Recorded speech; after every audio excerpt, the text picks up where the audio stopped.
Bonjour et bienvenue pour la quatrième vidéo sur le thème de la Trinité avec le sous-thème, si je puis dire, du Saint-Esprit. Alors, la question dans cette série est toujours la même. Le Saint-Esprit est-il, oui ou non, d'essence divine? C'est-à-dire Dieu, mais avec une distinction au sein de la divinité unique. Alors encore une fois, je rappelle qu'il ne s'agit pas d'expliquer la Trinité, mais simplement de la constater. Car comme je l'ai dit dans une précédente vidéo, les chrétiens ne se sont pas dit un jour, tiens, et si on inventait la Trinité? Non, c'est qu'il y a eu des érudits qui ont médité sérieusement les Saintes Écritures et qui ont constaté cette réalité biblique et qui ont mis un mot sur cette réalité biblique. Alors il est vrai que souvent l'argument c'est la Trinité, on ne trouve pas ce mot dans la Bible, mais comme je l'ai déjà dit et je ne le dirai jamais assez, il y a des tas de mots qu'on ne trouve pas dans la Bible et qui pourtant revêtent une réalité biblique, comme par exemple omniscience, cela ne se trouve pas dans la Bible, et pourtant ce mot décrit une vérité biblique, à savoir que Dieu sait tout. Idem pour l'omnipotence, c'est un mot qu'on ne trouve pas dans la Bible, qui veut dire que Dieu peut tout, mais on ne le trouve pas dans la Bible. D'accord? Et l'omniprésence, Dieu est partout. Donc la Trinité est effectivement un mot qu'on ne trouve pas dans la Bible, mais qui revêt une réalité biblique. Et c'est ce que je vais m'efforcer de démontrer au fur et à mesure de l'avancement de ces vidéos, de cette étude. Donc ça, c'est déjà un premier point. Ce que je propose donc, c'est une étude, on va dire, qui est minutieuse, sérieuse, objective, honnête des textes bibliques dans leur ensemble. Et cela nous amène et nous conduit à la constatation de la Trinité. Alors, donc, on continue avec le thème du Saint-Esprit et nous allons découvrir l'évidence à la fois de la divinité du Saint-Esprit, mais aussi qu'il n'est pas Dieu le Père ni Dieu le Fils. Alors, après avoir traité du Saint-Esprit, et il y a encore beaucoup de vidéos qui vont être diffusées, je m'attellerai à parler de celui que la Bible nomme l'ange de l'Éternel dans l'Ancien Testament, avant d'aborder la divinité de Jésus-Christ dans le Nouveau Testament. Et j'utiliserai la même méthodologie, c'est-à-dire je tiendrai compte de tous les textes bibliques. Parce que voyez-vous, cette mode qui est insupportable de pseudo-savants qui veulent enseigner les autres et qui utilisent un verset par-ci, un verset par-là, ou quelques versets de ci, de là, démontre qu'ils n'ont pas fait une étude sérieuse, approfondie, sur des thèmes aussi importants que la divinité de Jésus-Christ, la Trinité, etc. Donc, moi, je pallie à cela en proposant une étude approfondie. C'est ce qui me paraît être le minimum syndical, si je puis dire ainsi. Alors à présent, continuons la suite de l'étude. Alors cette fois-ci, nous arrivons avec une autre mention, une autre expression, c'est l'esprit.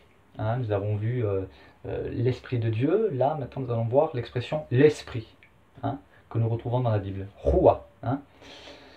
Nous le trouvons, cette expression, l'esprit, 4 fois dans le livre des Nombres. Notamment 2 fois dans un même verset.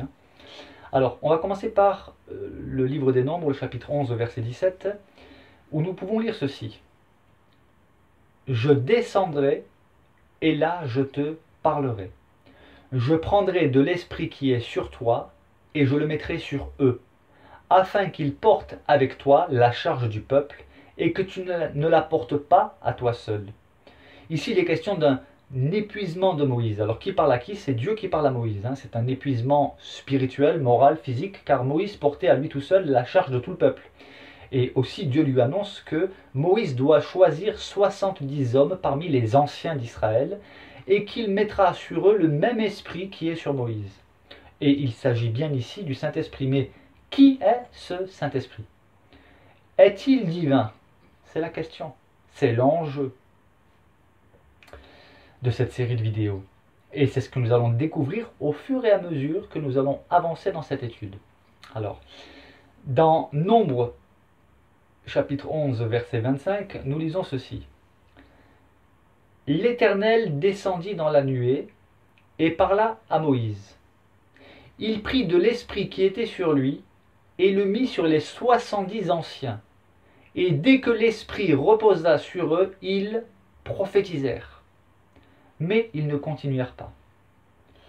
Alors ici, nous constatons l'accomplissement de ce que Dieu a promis à Moïse. Et nous avons bien la preuve que l'Esprit dont il s'agit est bien le Saint-Esprit. Mais ce n'est pas la seule preuve, nous le verrons de manière encore plus flagrante d'ailleurs. En effet, la première conséquence de l'action de l'Esprit de Dieu, c'est que ceux qui le reçoivent, enfin ceux qui l'ont reçu, se sont mis à prophétiser. Ce qui est une des nombreuses caractéristiques de ceux et celles qui, dans l'Ancien Testament, furent revêtus ou saisis par l'Esprit de Dieu.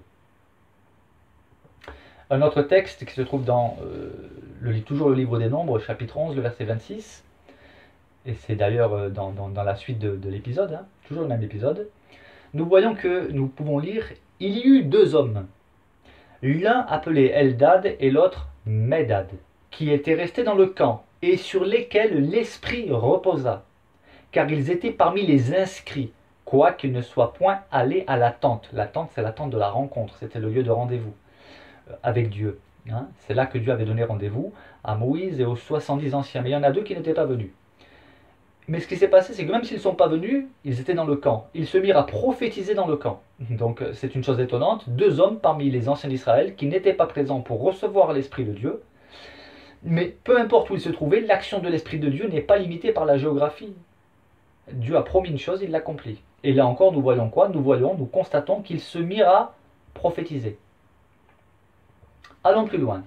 Dans le premier livre des Chroniques, nous avons deux fois l'expression l'Esprit. Dans 1 Chronique, chapitre 12, verset 18, je lis « Amasaï, l'un des principaux officiers, fut revêtu de l'Esprit et dit « Nous sommes à toi, David, et avec toi, fils d'Isaïe. Paix, paix à toi, et paix à ceux qui te secourent, car ton Dieu t'a secouru. » Et David les accueillit et les plaça parmi les chefs de la troupe. Alors, il est important de savoir de quoi il s'agit. Alors, il faut lire le contexte. Et le contexte de ce verset, c'est que David, en réalité, était en fuite, puisque le roi Saül, qui était encore en place, voulait le tuer. Hein. Mais voici que des guerriers de la tribu de Benjamin, donc de la même tribu que celle du roi Saül, ont décidé de quitter Saül et de rejoindre le véritable roi choisi par Dieu, c'est-à-dire David. Mais David est méfiant, puisque des guerriers de la tribu de Benjamin, donc de la tribu de son ennemi, du roi Saül, il est méfiant. Il leur dit d'ailleurs, au verset 17, c'est-à-dire juste le verset qui précède, la chose suivante. « Si vous venez à moi dans de bonnes intentions pour me secourir, mon cœur s'unira à vous. Mais si c'est pour me tromper au profit de mes ennemis, quand je ne commets aucune violence, que le Dieu de nos pères le voie et qu'il fasse justice. » Et c'est dans ce contexte que Amasaï, l'un des principaux officiers, est alors revêtu de l'Esprit de Dieu et exprime des propos qui vont rassurer David. Le Saint-Esprit agit toujours en faveur de ceux qui appartiennent à Dieu et marche dans ses voies. Mais qui est cet Esprit de Dieu? Voyons un élément important à présent qui se trouve dans un autre texte du livre des Chroniques. 1 Chronique, chapitre 28, les versets 12 et 13. Je lis, après j'expliquerai. Il lui donna le plan de tout ce qui lui avait été révélé par l'Esprit, touchant les parvis de la maison de l'Éternel, et toutes les chambres tout autour pour les trésors de la maison de Dieu et les trésors du sanctuaire, et touchant les classes des sacrificateurs et des Lévites, tout ce qui concernait le service de la maison de l'Éternel, et tous les ustensiles pour le service de la maison de l'Éternel. Donc c'est 1 Chronique, chapitre 28, verset 12-13, et nous voyons ici un terme sur lequel je vais m'attarder un peu plus loin, et je vais relire le premier verset. Il lui donna le plan de tout ce qui lui avait été révélé. Par qui? Par l'Esprit. Vous allez voir que ça a toute son importance. Alors, qui donna quoi à qui? Alors, en fait, c'est le roi David qui s'adresse à son fils Salomon. Ils font donc lire le contexte pour bien comprendre. Ainsi, au verset précédent, donc le verset 11, nous pouvons lire ceci. David donna à Salomon, son fils, le modèle du portique et des bâtiments, des chambres, du trésor, des chambres hautes, des chambres intérieures et de la chambre du propriétaire. Mais j'aimerais attirer votre attention sur une expression qui est claire, limpide et qui commence ici à nous indiquer progressivement quelques caractéristiques supplémentaires concernant l'Esprit de Dieu. À savoir qu'il s'agit bien d'une personne de la Trinité. Ou, tout du moins, pour ceux qui veulent encore nier la Trinité, nous voyons que l'Esprit dont nous parle le texte révèle des choses. En effet, le verset 12 nous informe que David donna à Salomon le plan de tout ce qui lui avait été révélé par qui? par l'Esprit, touchant les parvis de la maison de l'Éternel. On aurait pu trouver écrit dans ce texte, David donna à Salomon le plan de tout ce que Dieu lui avait révélé. Mais nous voyons qu'ici, le texte nous dit, David donna à Salomon le plan de tout ce qui lui avait été révélé par qui? Par l'Esprit. L'Esprit de qui? L'Esprit de Dieu. La question c'est, est-ce que l'Esprit de Dieu est Dieu? Et nous allons y venir. À présent, je vous propose d'aller dans le livre d'Ésaïe, chapitre 32, verset 15. Je lis. Jusqu'à ce que l'Esprit soit répandu d'en haut sur nous, et que le désert se change en verger, et que le verger soit considéré comme une forêt. Alors, ici, il s'agit d'une partie de verset. En fait, c'est le verset 15 du chapitre 32, mais il faut lire aussi le verset 14. C'est ce que je vais faire après. Pour bien comprendre ce texte, donc, il faut lire le chapitre en entier, en vérité. Or, afin de vous éviter que la vidéo soit trop longue, je vous invite à lire vous-même ce 32e chapitre d'Ésaïe. Toutefois, je vais vous lire le verset dans son contexte. Alors, voici. Le palais est abandonné, la ville bruyante est délaissée, la colline et la tour serviront à jamais de caverne, les ânes sauvages y joueront, les troupeaux s'y nourriront, jusqu'à ce que l'Esprit soit répandu d'en haut sur nous, et que le désert se change en verger, et que le verger soit considéré comme une forêt. Vous voyez ? Si vous lisez effectivement le texte, le contexte du verset, en entier, vous comprendrez qu'il s'agit des temps messianiques, où l'Esprit est répandu d'en haut, c'est-à-dire par Dieu, le Père, sous-entendu. Et nous en voyons d'ailleurs l'accomplissement dans le livre des Actes des Apôtres, lors de la Pentecôte notamment, où le Saint-Esprit, l'Esprit de Dieu, a été répandu sur les apôtres. Mais cela, je le développerai encore davantage lorsque nous aborderons les textes du Nouveau Testament. Cependant, au fur et à mesure que nous avançons dans l'étude, nous réalisons que nous découvrons des informations importantes concernant l'Esprit de Dieu. Et pourtant, nous n'en sommes pour l'instant qu'au début encore, parce qu'il y a encore beaucoup de choses à voir dans l'Ancien Testament concernant l'Esprit de Dieu. Mais là, au fur et à mesure que nous avançons dans cette étude, nous réalisons que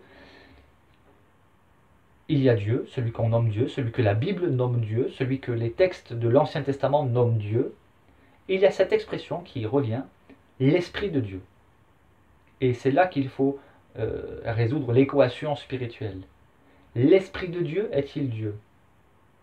Mais est-il d'essence divine ou non? Et pour le découvrir, il faut faire une étude complète, une étude méthodique, où on va tenir compte de tous les versets. Je ne le dirai jamais assez finalement. Tous les versets, l'ensemble des Saintes Écritures, c'est ce qu'on appelle l'analogie de la foi. Alors pour résumer, dans les textes que je vous ai présentés aujourd'hui, nous découvrons que l'Esprit de Dieu revêt certaines personnes choisies et il leur communique des capacités, il les amène à prophétiser et il révèle des choses. Et pour ceux qui pensent que l'Esprit de Dieu c'est juste un vent, un souffle, c'est un être impersonnel, voilà. Le texte nous dit clairement, un des textes que je vous ai lus nous révèle clairement que l'Esprit de Dieu révèle. Alors qu'il aurait été plus simple de dire, s'il n'y a pas de Trinité, s'il n'y a pas de pluralité dans la singularité du Dieu unique, il aurait été plus simple de dire Dieu révèle. Voilà. Et il y a des textes d'ailleurs où il est écrit que Dieu révèle. Mais quand on tient compte de l'ensemble des Saintes Écritures, on comprend que Dieu révèle par son Esprit, l'Esprit de Dieu. En tout cas, j'éprouve énormément de plaisir à vous communiquer cette étude personnelle. Et je ne vous cache pas que je suis vraiment très très impatient d'arriver au Nouveau Testament, parce que alors là, ça va être encore plus évident. Mais voilà, chaque chose en son temps.